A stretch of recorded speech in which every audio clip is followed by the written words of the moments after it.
Ito naman, iba yung feeling na nakikita mo yung pagkain isa-serve at sa'yo lang, di ba? Lalo ka na-excite at mas lalo nakakagutom, Susan. Oo naman ako, Kuya Kim. I-imagine ko na yung excitement ni Juancho nang masubukan ng dumpling na pinipilahan dyan sa Binondo. Sikat yan. Yan, kumusta kaya ang experience? Yan ang kwentong inalam ni Juancho Trevino.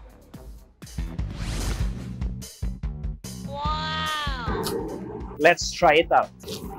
Amoy na amoy mo yung aroma.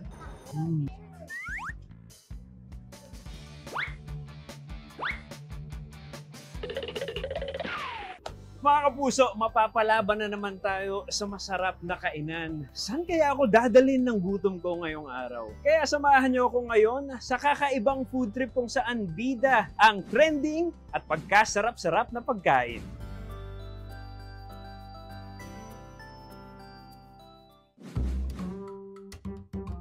Kapag sinabi mong Chinese food, hindi mo mawawala ang dumplings doon. Mula sa malalambot nilang pambalot hanggat sa mga siksik na fillings nila. O hindi yung yung feelings na iniisip nyo, yung feelings talaga. Kain tayo ng mga dumplings sila dito, sikat na sikat to. On a normal day, sobrang haba ng pila dito. I'm excited at gutom na ako. Let's try it out. Best seller namin sir, ito yung food chai with pork plantain. Okay. So kita nyo mga kapuso, 200 pesos, 14 pieces. Talagang sulit na sulit siya.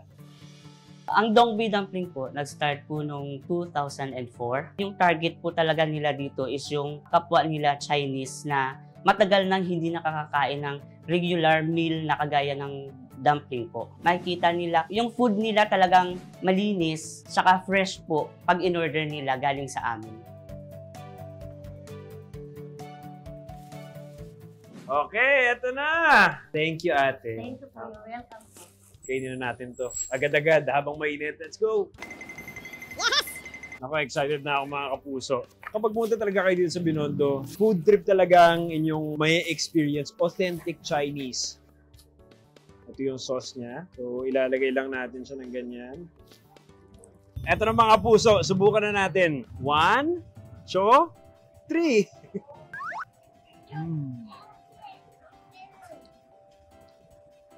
Talagang chewy yung dough na nagamit natin. I think yung filling na ginamit natin is perfectly seasoned. Rice na lang ang kulang.